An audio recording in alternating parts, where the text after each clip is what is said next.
Hello friends, welcome back to our channel the bureaucracy. ये study for civil service का channel है और हम लोग अपनी डिस्ट्रिक्ट वाली सीरीज को आगे बढ़ाते हैं। आज हमने पिक किया है उधम सिंह नगर नाम का जिला, जो उत्तराखंड के सबसे दक्षिण वाले पार्ट में है।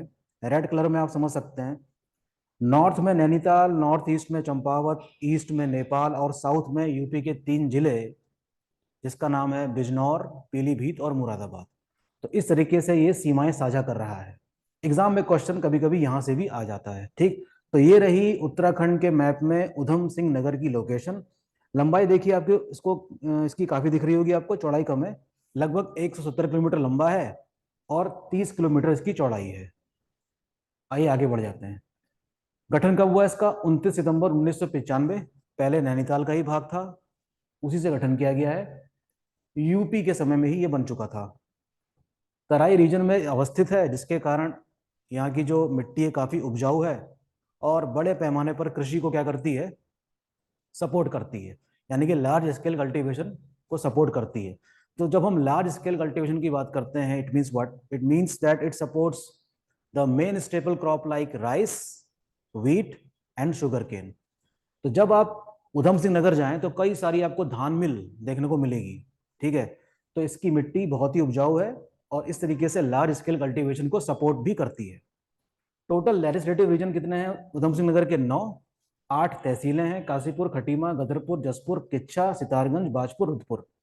आप चाहें तो इसका स्क्रीनशॉट लेकर अपने मोबाइल में रख सकते हैं। पॉपुलेशन इसकी है 16.35% पूरे उत्तराखंड की, जो कि तीसरी सबसे ज्यादा पॉपुलेशन है उत्तराखंड में आफ्टर हरिद्वार और देहरादून। लिंगानुपात कितना है? 920 महिलाएं, 1000 पुरुष। शिशु लिंगानुपात कितना है? चाइल्ड सेक्स रेशियो 899 बालिकाएं और 1000 बालक। लिटरेसी रेट उत्तराखंड के सभी जिलों में सबसे कम, कितना? 73.1%। Okay, least in the Uttarakhand. Population density कितनी है? 649 पर्सन पर स्क्वायर किलोमीटर। तो ये कुछ इसकी डेमोग्राफिक इंफॉर्मेशन भी थी और साथ साथ इसकी ज्योग्राफिकल इंपॉर्टेंस भी थी कि क्यों ये सपोर्ट करता है लार्ज स्केल कल्टीवेशन को। उधम सिंह नगर का नाम उधम सिंह नाम के रिवॉल्यूशनरी फ्रीडम फाइटर के नाम पे पड़ा है। तो उधम सिंह नगर की चर्चा करें और उधम सिंह का जिक्र ना आए, ऐसा हो नहीं सकता। उधम सिंह का नाम आप जानते ही होंगे कि कैसे इन्होंने माइकल और डायर की हत्या करी थी वहीं इंग्लैंड में जाकर 1940 में। माइकल और डायर वही थे जिन्होंने जलियांवाला बाग कांड करवाया और निहत्थे स्त्री, पुरुष, बच्चे, बूढ़े पर गोलियां चलाने के आदेश दे दिए थे, तब तक जब तक कि गोलियां खत्म ना हो जाएं। इस दृश्य को गांधी नाम की मूवी में काफी बेहतरीन ढंग से दिखाया गया है। चाहे तो आप वो मूवी देख सकते हैं इस सीन को देखने के लिए। उधम सिंह नगर को गिरफ्तार किया गया, जेल में डाला गया, ट्रायल किया गया उनके साथ, जिसको मुकदमा चलना कहते हैं। और फाइनली 31 जुलाई 1940 को फांसी दे दी गई। कहाँ? पैंटन विले प्रिजन में।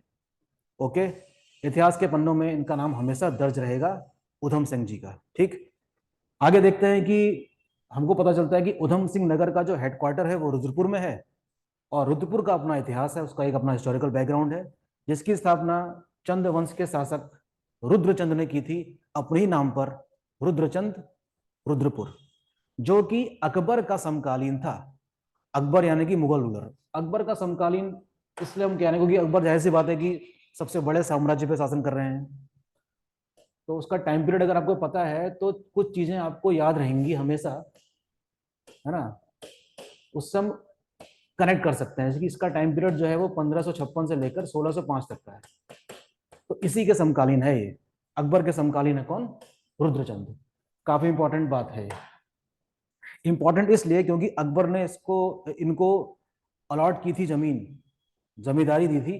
कहाँ की? 84 माल परगना की। ये एग्जाम में क्वेश्चन आता है कि 84 माल परगना की जिम्मेदारी रुद्रचंद को किसने सौंपी या अकबर ने किस चंद शासक को सौंपी। इस प्रकार से क्वेश्चन एग्जाम में आते रहे हैं। तो these are very useful facts for examination. Rudrapur के लिहाज से ये और उधम सिंह के लिहाज से ये बहुत इंपॉर्टेंट है। अब हम देखते हैं कि जैसे हमने पिछले जिलों में देखा कि यहाँ पर जो इंपॉर्टेंट प्लेसेस हैं वो कौन कौन सी हैं, तो जाहिर सी बात है कि उधम सिंह नगर में भी होंगी। नारंग मत्ता का नाम आपने सुना होगा, एक पवित्र स्थान है सिखों का। Nanak Matta as a Sikh pilgrimage site. ठीक है, यहाँ पर कई श्रद्धालु लगभग रोज आते हैं, हिंदू भी जाते हैं। Guru Nanak along with their disciples Mardana and Bala paid visit to this place. माना जाता है कि गुरु नानक अपने शिष्यों के साथ, जिसका नाम, एक का नाम है मर्दाना और एक का नाम है बाला, यहाँ आए थे। और हमको ये बात भी पता चलती है कि ये जो केंद्र है, इससे पहले ये सिद्ध योगियों के केंद्र के रूप में स्थापित था। जब ये यहाँ पर पहुंचे होंगे तब जरूर वार्तालाप हुई होगी गुरु नानक और इन सिद्ध योगियों के बीच में। किस संबंध में? धर्म और मेटाफिजिक्स के संबंध में। ठीक है।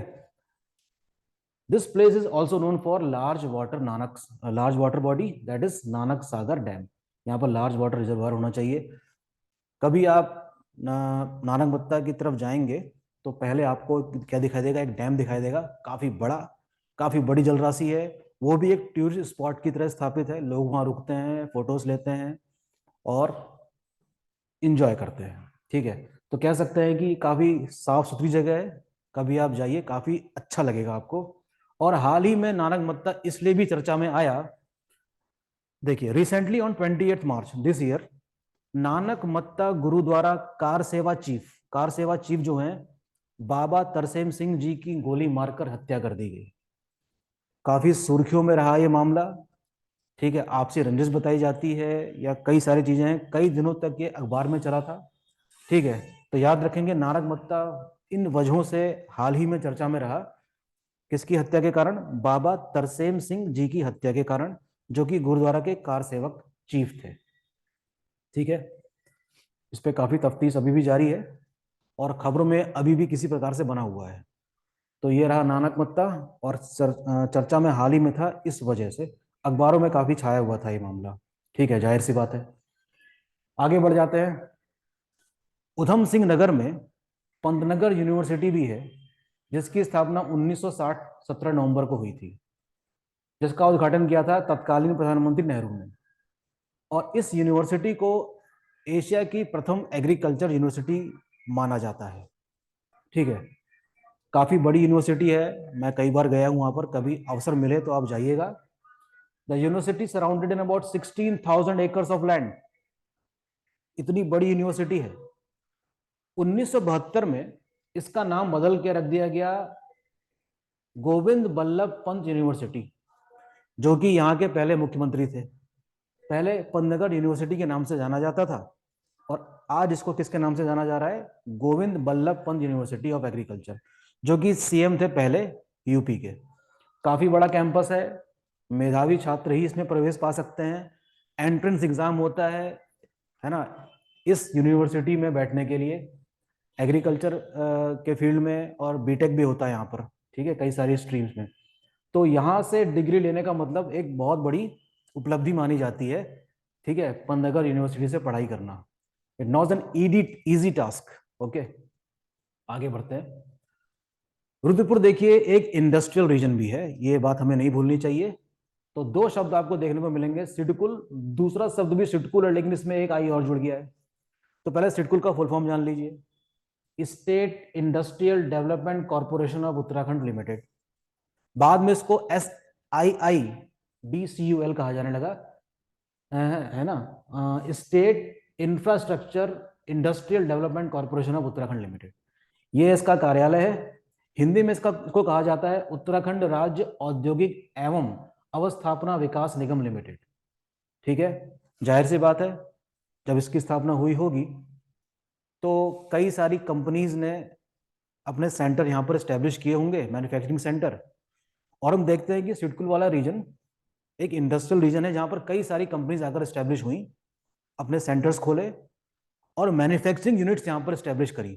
यहाँ पर बड़ी से बड़ी कंपनियां स्टैब्लिश हैं, जैसे कि टाटा, अशोक लीलैंड, ये तो खैर ऑटोमोबाइल सेक्टर की इंडस्ट्रीज हो गई। ब्रिटानिया जैसी फूड इंडस्ट्री भी यहाँ पर है, और कई सारी इंडस्ट्रीज यहाँ पर मौजूद है, जो अवसर प्रदान करती हैं रोजगार के लिए यहाँ के युवाओं को भी, और सरकार को भी क्या करती होंगी? टैक्स पे करती होंगी। तो बहुत ही मतलब इंपॉर्टेंट एक कह सकते हैं डेवलपमेंट उत्तराखंड के लिहाज से माना जाता है। इस प्रकार का डेवलपमेंट पहाड़ी क्षेत्र में नहीं हो सकता, जाहिर सी बात है। तो ये कहाँ पर डेवलप हो पाया होगा? रुद्रपुर वाले मैदानी क्षेत्र में। इसका अपना अच्छा महत्व है। ठीक है, इसके संबंध में आप और भी पता कर सकते हैं चीजों को। नाम सुना होगा अपने द्रोण सागर का, ये काशीपुर नामक स्थान के पास है। महाभारत की कहानी के अनुसार Guru Drona along with disciple lives around this lake. Guru Drona का नाम आपने सुना होगा। गुरु द्रोण सिर्फ राजवंश यानी कि कह सकते हैं कि जो रॉयल हाउस है उसी के बच्चों को ट्रेनिंग देते थे। बात हो रही है कौरवों और पांडवों की, तो गुरु द्रोण कौरवों के भी गुरु थे और पांडवों के भी। तो इसलिए ये आपको एक चीज दिखाई दे रही है कि पूरा पानी भरा हुआ नहीं है। आज इसकी स्थिति कुछ इस प्रकार से है। तो ये भी एक टूरिस्ट स्पॉट माना जाता है। एग्जाम में कभी कभी क्वेश्चन आ जाता है कि द्रोण सागर कहाँ है और किस लिए जाना जाता है, इसलिए जाना जाता है। एक ऋषि सरोवर भी है, सॉरी गिरी सरोवर भी है, जो कि एक छोटी झील है। वो उधम सिंह नगर जिले में ही है और आपको देखने को मिलेगी काशीपुर और रामनगर वाले रूट में। तो ये भी कुछ प्लेस ऑफ इंटरेस्ट है। अब यहाँ पर वैसी सीनिक ब्यूटी नहीं है पहाड़ वाली, क्योंकि उधम सिंह नगर पर्वतीय जिला नहीं है। पूरी तरीके से क्या है, एक मैदानी क्षेत्र है। ठीक है, तो इसमें वैसी सीनिक ब्यूटी आपको नहीं दिखाई देगी जो नैनीताल चंपावत में देखने को मिल रही थी। ठीक है। अच्छा, अटरिया देवी मंदिर के संबंध में ये कुछ बातें ये पढ़ लेनी जरूरी हैं। 200 ईस्वी के आसपास माँ अटरिया धाम आज भी क्या है, आस्था का केंद्र बना हुआ है। नवरात्रि के दिनों में माँ के दर्शन के लिए मंदिर में भीड़ होती है। रुद्रपुर का प्रसिद्ध और प्राचीन मंदिर है। तो इसके संबंध में आप चाहें तो पॉज करके पढ़ सकते हैं। मंदिर के पुजारी बताते हैं, पंकज गौड़ ने बताया कि सन 1588 ईस्वी में अकबर का शासनकाल था। ठीक है, जिसके बाद तराई का क्षेत्र राजा रुद्रचंद के कब्जे में आया। जंगल में शिकार खेलने गए राजा रुद्रचंद के रथ का पहिया दलदल में फंस गया था। पहिया नहीं निकलने पर राजा ने उसी स्थान पर रात्रि विश्राम का फैसला किया। मान्यता है कि मां अटरिया ने रात्रि के समय स्वप्न में राजा को दर्शन दिए और कुएं में मूर्तियां होने की बात बतलाई। इसके बाद उसी जगह पर राजा रुद्रचंद ने सन 1600 ईस्वी में फिर से मूर्तियों की स्थापित किया और मंदिर का निर्माण करवाया। ठीक है, इस तरीके से ये क्रम आज तक जारी है। और बताया जाता है कि सन 2020 में कोरोना वायरस के दौरान ही पहला मौका आया जब इसके कपाट बंद करने पड़े होंगे। सॉरी, थोड़ी देर के लिए ब्लर हो गया था। आप चाहें तो इसको मैग्नीफाई करके फिर से देख सकते हैं। ठीक है, कैमरे को एडजस्ट होने में टाइम लग जाता है थोड़ा। ठीक, तो जितनी देर की बाधा थी उसके लिए क्षमा कीजिएगा मेरे को। ठीक, अटरिया मंदिर कहाँ है? काशीपुर में है, उधम सिंह नगर में है, याद रखेंगे। काशीपुर नाम की भी एक जगह है जो उधम सिंह नगर में एक बड़ा टाउन माना जाता है, काफी पॉपुलेटेड है और नगर निगम। Kashipur was establish by Kashinath Adhikari. कौन था ये Kashinath Adhikari? He was the governor of Chand ruler Devichand. Devichand का क्या था, ये गवर्नर था। ठीक है। और काशीपुर किसके लिए जाना जाता है? गुमानी पंत, जो कि एक जाने माने कवि हैं, उनके लिए भी जाना जाता है। वेनसांग जब भारत आया था हर्षवर्धन के समय में, तो जो उसने अपना यात्रा वृत्तांत लिखा था उसमें उत्तराखंड के कई शहरों का उल्लेख है, जिसमें काशीपुर का भी नाम आता है। काशीपुर को गोभिषाण करके संबोधित किया गया है। अच्छा, जब यहाँ खुदाई होती है तो हमें कई सारे बुद्ध के अवशेष मिलते हैं। From excavation we relics of Buddha was found in Kashipur. Chaiti mela is organised in Chaitra season. Chaitra season ही चल रहा है, चैती मेला यहाँ पर लगता है। ये क्वेश्चन कई बार एग्जाम में आया है, रिपीट हुआ है कि चैती मेला कहाँ लगता है। इसे बाला सुंदरी मंदिर भी कहा जाता है। ठीक, ये जो फोटो आपको दिखाई दे रही है, ये है आईआईएम काशीपुर की। ठीक है, एक आईआईएम उत्तराखंड में भी है भाई। ओके, ये रहा उसका कैंपस, बड़ा ही आलीशान, काफी खूबसूरत सा दिख रहा होगा आपको। और ये भी एक प्रीमियर इंस्टीट्यूट है इंडिया का, और इसमें एक उच्च कोटि का एंट्रेंस एग्जाम होता है और उसके बाद लोग एमबीए करते हैं। ठीक है, इसमें एंट्रेंस पाना भी इतना आसान नहीं है। IIM CAT, common admission test, जो आप समझते हैं। अब हमेशा की तरह कुछ क्वेश्चन डिस्कस कर लेते हैं सरल सरल से, जिससे कि समा बधा रहे आप लोगों का। पहला क्वेश्चन, उधम सिंह नगर में कौन सा उद्योग प्रमुख है? चीनी उद्योग, यानी कि शुगर इंडस्ट्रीज। मैं थोड़ी सी इसकी ब्राइटनेस कम करता हूं, क्या पता आपको थोड़ा बेहतर दिखाई दे। ओके, उधम सिंह नगर में जो एशिया में भी पहला कृषि विश्वविद्यालय है, किसके नाम पर है? गोविंद वल्लभ पंत। आसान सवाल। उधम सिंह नगर में रहने वाला सबसे बड़ा अल्पसंख्यक धर्म कौन सा है? सिख। सिखों की अच्छी आबादी है यहाँ पर, लेकिन मोस्टली यहाँ पर हिंदूज रहते हैं। उधम सिंह नगर को नेपाल से अलग करने वाली नदी? काली, रामगंगा, सरयू, कोसी। कौन सी होगी? काली। उधम सिंह नगर की सीमा उत्तर प्रदेश के किन किन जिलों से लगती है? जैसे कि मैंने बताया था आपको, मुरादाबाद, बिजनौर, पीलीभीत, ये सभी। ठीक है। उधम सिंह नगर की सीमा उत्तर प्रदेश के कितने जिलों से लग रही है? 3। उधम सिंह नगर का सबसे बड़ा नगर कौन सा है? रुद्रपुर। जिला कब अस्तित्व में आया? 1995 में। किस जिले से अलग हुआ? नैनीताल में। बड़े आसान से सवाल हैं, मजाक सी चल रही है। ठीक है। हाँ, इसको जैसे कितने उपभाग हैं, तो इसका आंसर होगा 4। ये ठीक है थोड़ा। उधम सिंह नगर का अधिकांश भाग कैसा है? मैदानी है। ठीक है। उधम सिंह नगर में स्थित द्रोण सागर मान्यता के अनुसार किसने बनवाया था? पांडवों ने बनवाया था। This is important. पंतनगर स्थित कृषि विश्वविद्यालय की स्थापना कब हुई? 1960 में हुई। पंतनगर का पुराना नाम? पंतनगर का पुराना नाम माना जाता है कि गोभिशाण है, लेकिन मुझे नहीं लगता।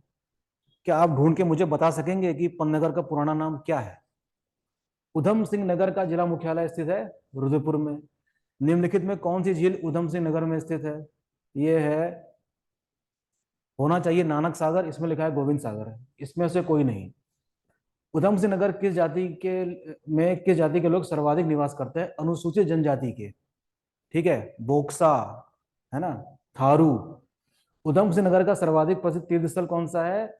नानक मत्ता। इनमें से उधम सिंह नगर में सिडकुल कहाँ स्थित है?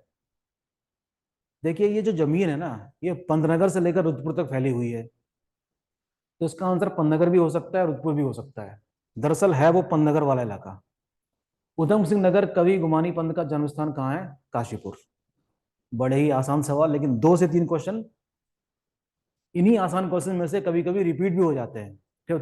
ठीक है। तो ये समझिए, ये क्वेश्चन आसान या सरल वाली बात नहीं है, हम लोग क्या पढ़ रहे हैं ये इंपॉर्टेंट है। ओके।